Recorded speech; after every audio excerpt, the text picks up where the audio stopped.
Hej och välkommen till familjen Sundin i Torrevieja. Idag... Nej, vad skulle vi göra nu igen? Vi skulle åka till någon Nikolas som är en bekant. En till mammas kollega som är från Härnösand ursprungligen men har bott här nu nästan 22 år. Och han jobbar som fastighetsmäklare. Så det ska bli jättekul att få träffa han igen, för vi har träffats några gånger. Då kör vi.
Ja, nu har vi kommit till Benidorm och här intill mig så har jag Niklas. Hejsan! En kär kollega. Han är nämligen från Härnösand. Men berätta, hur länge har du varit här nere? Jag har bott i Spanien sedan 1999 och bott i det här området hela tiden. Jag kom ju hit på grund av kärleken. Jag träffade min sambo på Irland och sen flyttade vi hit till detta område. Så du jobbar alltså som fastighetsmäklare? Jag jobbar som fastighetsmäklare och jag har min egen firma här som heter Tour Real Estate. Och jag jobbar principiellt i Benidorm, Alfaz, Via Sjöåsa. Vi lägger självklart in länk och allting och kontaktuppgifter så kan nå dig. Det skulle vara trevligt. Skulle ni ha några frågor om att köpa bostad i Spanien och hur det fungerar så är ni varmt välkomna att ta kontakt med mig. Ja, men berätta lite mer. Hur funkar det nu då om vi är intresserade av att köpa en lägenhet här nere? Det första steget när det gäller att hitta bostad i Spanien är ju det att ta reda på, sätta ner en lista på saker och ting man vill ha i en bostad, storlek, läge och prisklass som man kan köpa i.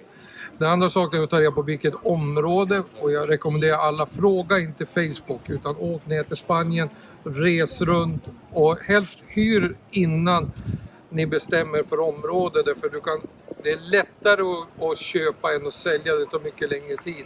Så därför hyr först och sen så bestämmer. När ni har kommit så långt att ni vet vilket område ni vill bo i, då rekommenderar jag att leta rätt på en enda mäklare som hjälper er process att hitta bostaden. Och den enda är väl du då? Förhoppningsvis så. Det skulle vara väldigt, väldigt trevligt. I alla fall vi västernorrlänningar. Härnösandsbor är ju framförallt roligt. Ja, precis. Då vet vi ju att du har halva släkten kvar hemma också. Exakt. Ja. Men det är för att det är en stor skillnad mellan Sverige och Spanien är att varje bostad ligger ute på cirka 50 mäklare. Så att därför exempel jag kan få tag i princip vilken bostad ni än önskar. Så ni behöver inte leta runt. Ja. Vilket gör det mycket enklare. Ja. Och här har man ju som sagt som en köpmäklare, va? Precis. Ja. En som hjälper er i köpet och hjälper er i alla processer ända fram. Och det är bra att kontakta en mäklare så tidigt som möjligt. Därför processen är väldigt, väldigt enkel bara man kommer rätt in i själva själva affären. Hur är det med handpenning och lagfart och sådana saker om man jämför med Sverige? Handpenningen i Spanien normalt sett är 10% när man väl har hittat bostad. Men det går också att förhandla ner den eller förhandla, man betalar lite mer också. Men normalt sett så är det 10%. När man har betalat in det så berättar man vilket datum man ska ta över. Och när man har kommit till det datumet då går man till notarius publicus, skriver en lagfart och betalar resterande pengar. Så lägenheter har lagfart? Säger du, Alla bostäder i Spanien har lagfart. Ja. Det heter escritura på spanska och alla bostäder har lagfart. Och det är alltså en bunt papper på cirka 20-30 sidor som man får på notarius publicus. Finns det möjlighet att ha det översatt till svenska? Eller? Nej, utan det är på spanska, utan man måste ha med sig en översättare som översätter till det språk man vill. På många notarier så finns detta, till exempel i Altea så finns det en översättare som översätter direkt till svenska för att göra själva transaktionen trygg.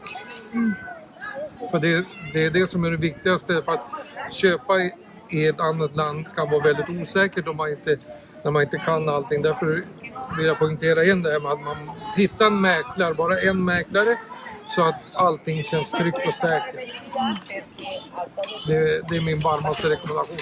Därför att det är tillräckligt stort och när man köper och det är tillräckligt mycket osäkerhet i själva den.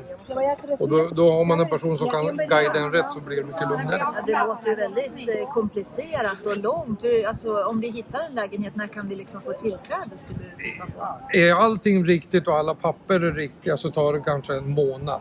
Jaha. Det tar inte längre så. Nej. Om man har alla pengar och finansieringen redo så tar det max en månad innan allting är på plats. Ja, och man kanske kan som svensk få låna här i Spanien? Eller? Man får låna i Spanien. Då måste man förhandla först med olika banker. Man går inte bara till en bank utan man går till flera banker. Därför att varje bank har, det är väldigt stora skillnad på villkor. Ja. Och då kan du alltså låna normalt sett upp till 60% av det lägsta värdet av värderingen av bostaden eller köpesumman. Och vem värderar då? Det är banken som värderar och det är de som skickar ut värderingspersonen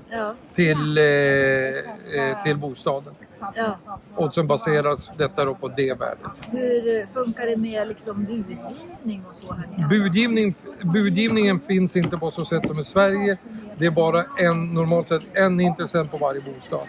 Och det man gör då är det att det värde som finns på bostaden så är normalt sett att säga högsta värdet.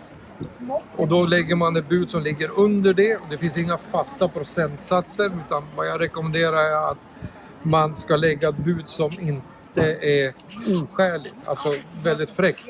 Utan man lägger ett bra bud och sen så förhandlar man med ägaren fram till man kommer fram till pris till bägge parter. Och då är det du som mäklare som förhandlar? Då är det jag som gör det.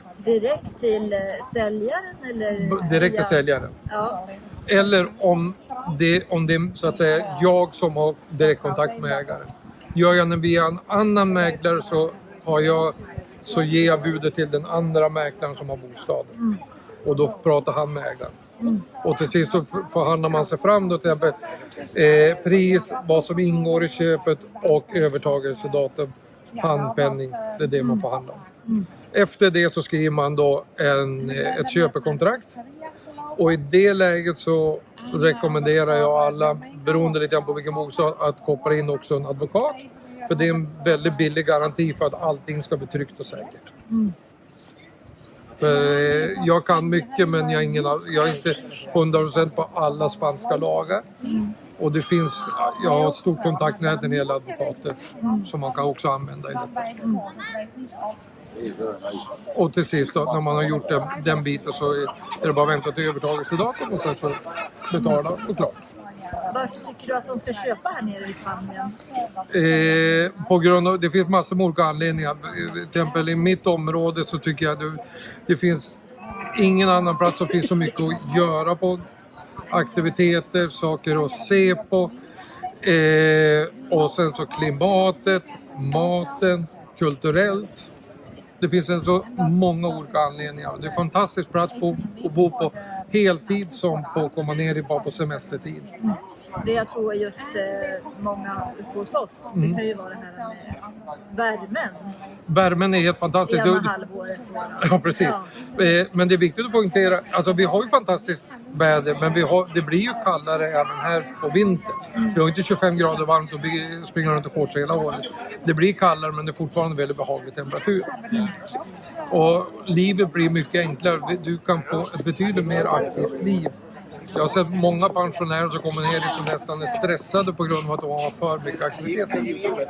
Jag har ju fått höra att det är så mycket billigare att leva här och äta. Och... Allt sånt där stämmer in därför att maten är billigare, grönsaker är färskare och mycket bättre kvalitet.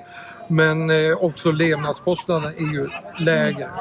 Du får ju till exempel, om du sitter hemma i Sverige till exempel, så har du kanske en hyra på 6 000 kronor. Medan här så har du en hyra, för att kalla den för det, på runt mellan 800 till 1000 kronor. Och så får du betala ström och vatten, men alltså det blir ju billigare boende på så sätt. Ja, just det. Ja, det är ju... Om man gör en jämförelse. Ja. Och sen blir ju också, om man vill ut och resa lite grann här i området och ligga borta, men alltså inte hotell dyrt. Och du kan ju både hitta lyxkrogar och du kan hitta billiga restauranger. Jag kan ju ta ett exempel. Vi har i La Nucia så har vi en restaurang som är på Michelin-guiden, en stjärna. Gå och äta där 2 personer med vin, när jag var där sen för i fjol, så gick det på 900 kronor. Ja, det är fantastiskt. Så att det är bra priser och bra mat. Ja, men det gör inte så att många dricker alldeles så mycket vin här nere då? Absolut inte. Nej. Utan om vi säger så, jag har inte sett någon ser inte många personer som dricker för mycket, om man säger så, utan folk anpassar sig här. Ja. Utan det är 1 eller 2 glas vin till maten och så är det bra. Men det enda skillnaden jämfört med hemma är ju det att det blir inte lördagsvinet eller fredagsvinet, utan det kanske blir vin lite oftare. Ja. Och det blir en mer naturlig del av livet. Man träffas bland vänner, man tar ett glas vin och så går man hem.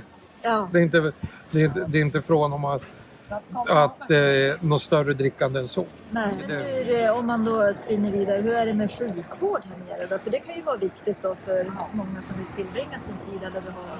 Det finns, sjukvården här är gratis. Är du resident i Spanien, det vill säga att du bor här mer permanent, så har du alltså gratis tillgång till läkare. I varje stad precis finns det akutvård och du behöver bara åka dit så får du hjälp. Och så finns det i det här området finns det också 2 privata sjukhus, ett statligt sjukhus. Mediciner som resident är väldigt, väldigt reducerad i pris. Och är du inte resident så har du tillgång till akutvården. Ja, och det är bra vård. Det är väldigt, väldigt bra vård. Det finns de som säger att det är bland det bästa i Europa. Och det är som sagt att det är gratis. Det kostar ingenting. Jag betalar ingenting när jag åker till läkaren. Jag har tid, normalt 2-3 dagar efter jag har beställt tid. Det enda som tar lite extra tid är om du ska ha specialisthjälp. Men det får man, det är bara där man måste vänta lite. Ja. Och hur är det för familjer som har barn som går i skola och det då? Skolan här nere? Svensk skola finns inte, men det finns norsk skola, 2 statliga norska skolor i närheten. Och skulle man sätta barnen på spansk skola så är det ett väldigt bra skolsystem som är tryggt och bra. Det har små kostnader, det är ju inte gratis, du får betala för skolböcker och du får betala för skolmaten. Men skolan är väldigt bra, men tufft för att ha mer läxor än hemma.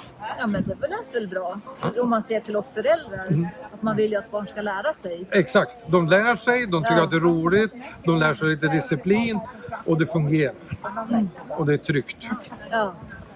Och den ska bara berätta som skillnaden till exempel från Sverige är ju att barnen, när de kommer till skolan så får de inte gå ut därifrån utan vuxen sällskap. Ja. Så skolan är bra, maten är bra, hälsovården är bra, boendet är bra och livet i allmänt. Livet i allmänt är jättebra.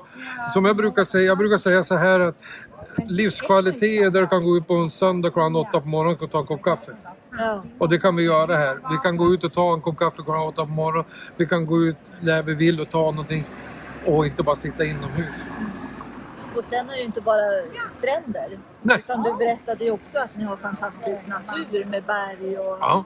Det finns fantastisk natur och det finns berg. Och det som också är trevligt är det att det finns väldigt, väldigt många olika bergsbyar. Runt omkring är bara en halvtimme härifrån så kan man komma in till en helt annan värld. Som är jättemysiga, som har sina egna små restauranger, sin slaktare, sin bagare. Och ett landskap som är helt fantastiskt vackert. För du kommer upp i bergen, du får utsikt mot havet, det är grönt, det är helt fantastiskt. Ja, men det låter underbart. Ja. Vi hoppas att ni tar kontakt med Niklas om ni är sugen på en bostad här nere. Det skulle uppskatta, ni är varmt välkomna. Jag ser fram emot att höra av er. Hej då! Hej då!